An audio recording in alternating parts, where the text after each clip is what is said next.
जय गुरुदेव। सभी सत्संगी गुरु प्रेमी भाई बहनों को मेरा सादर सप्रेम जय गुरुदेव। स्वामी जी की बातें अक्षरशः आप सब तक पहुंचाने का एक छोटा सा प्रयास कर रही हूँ, लेकिन इसमें मुझे आप सबकी मदद की ज़रूरत है। आप सबकी श्रद्धा और भक्ति के आगे मैं कुछ भी नहीं। आप सबसे निवेदन है कि दृढ़ आस्था और विश्वास बनाए रखें और चैनल के साथ जुड़े रहने के लिए सब्सक्राइब का बटन ज़रूर दबा दें और जितना ज़्यादा से ज़्यादा हो सके प्रेमी भाई बहनों के व्हाट्सएप, फेसबुक, टेलीग्राम आदि पर वीडियोस को सेंड करते रहें ताकि मेरा यह तुच्छ सा प्रयास सफल हो सके। और मेरे साथ प्रेम से बोलिए जय गुरुदेव।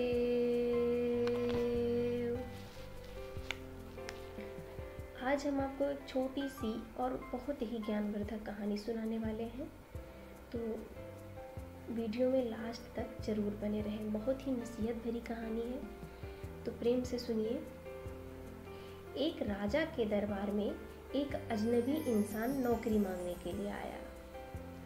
उससे उसकी काबिलियत जब पूछी गई तो वह बोला, मैं आदमी हो या जानवर, उसकी शक्ल देखकर उसके बारे में बता सकता हूँ।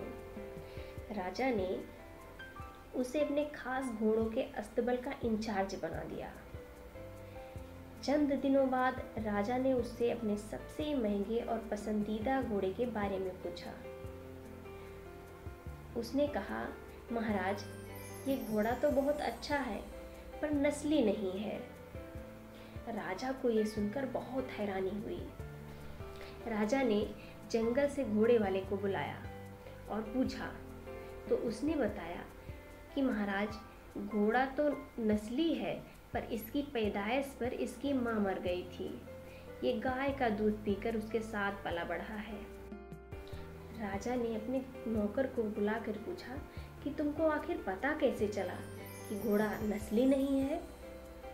उसने कहा, जब ये घोड़ा घास खाता है तो गायों की तरह सर नीचे करके खाता है, जबकि नस्ली घोड़ा जो होता है वो मुंह में घास लेकर उठाकर खाता है। राजा उसकी काबिलियत से बहुत खुश हुआ।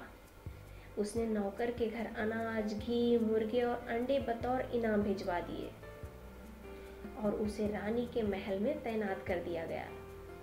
चंद दिनों बाद राजा ने उससे रानी के बारे में पूछा तो उसने कहा कि महाराज, रानी का तौर तरीका तो रानी जैसा ही है, लेकिन रानी पैदाइशी नहीं है। राजा के पैरों के तले से जैसे जमीन ही खिसक गई हो। उन्होंने अपनी सास को बुलाया और सारा मामला उनको बताया। तो सास ने कहा, महाराज, हकीकत ये है कि आपके पिताजी ने मेरे पति से हमारी बेटी की पैदाइश पर ही रिश्ता मांग लिया था, लेकिन हमारी बेटी 6 माह में ही मर गई थी। लिहाजा हमने आपके रजवाड़े में करीबी रखने के लिए किसी और की बच्ची अपनी बेटी बना लिया। राजा ने फिर अपने नौकर से पूछा कि आखिर तुमको पता कैसे चला? उसने कहा, महाराज, रानी साहिबा का नौकरों के साथ सुलूक गंवारों से भी बुरा है। एक खानदानी इंसान का दूसरे से व्यवहार करने का एक तरीका होता है जो रानी साहिबा में बिल्कुल नहीं है। राजा ने उसकी पारखी नज़र से खुश होकर बतौर इनाम भेड़, बकरियां और बहुत सारी चीज़ें उसके घर भिजवा दी और साथ ही उसे अपने दरबार में तैनात कर दिया। कुछ वक्त गुजरा। राजा ने फिर नौकर को बुलाया और अपने बारे में पूछा। नौकर ने कहा, महाराज, जान की सलामती हो अगर तो कहूँ। राजा ने वादा किया। उसने कहा, ना तो आप राजा के बेटे हो और ना ही आपका चलन राजाओं जैसा है। राजा को तो बड़ा गुस्सा आया, लेकिन जान की सलामती का वचन दे चुके थे, इसीलिए उसको कुछ नहीं कहा। राजा सीधा अपनी माँ के महल पहुंचा। माँ ने कहा, ये सच है बेटा कि तुम एक चरवाहे के बेटे हो।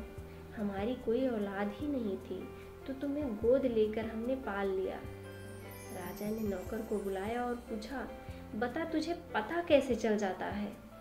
उसने कहा, जब राजा किसी को इनाम दिया करते हैं तो हीरे मोती जवाहरात की शक्ल में देते हैं, लेकिन आप तो भेड़ बकरियां खाने पीने की चीज़ें दिया करते हैं। ये रवैया किसी राजा का नहीं, किसी चरवाहे के बेटे का ही हो सकता है। किसी इंसान के पास कितना भी धन दौलत सुख समृद्धि रुतबा इल्म बाहुबल है, ये सब बाहरी दिखावा है। इंसान की असलियत की पहचान उसके व्यवहार और उसकी नीयत से होती है। इसीलिए अपनी नीयत और अपना व्यवहार दुरुस्त रखें। मिलते हैं ऐसी ही एक नई वीडियो के साथ, तब तक के लिए सभी को सादर सप्रेम जय गुरुदेव।